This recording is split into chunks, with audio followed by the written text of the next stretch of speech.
నేను మాల వేసినప్పుడు అన్ని నాకు కలిసొచ్చే, ఇంటి గడప దాటినప్పుడు బాధలన్నీ బరువెక్కే.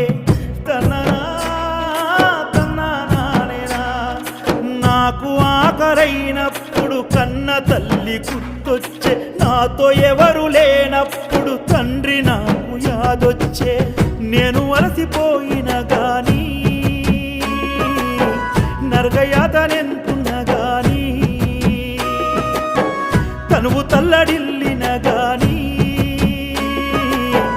దారి చూపు దీవెనతోని నీ శరణు విడవనయ్యా, నీ శబరి నడుతునయ్యా, నీ రూపు తలుతునయ్యా, నా చూపు మలుపనయ్యా. నీ శరణు విడవనయ్యా, నీ శబరి నడు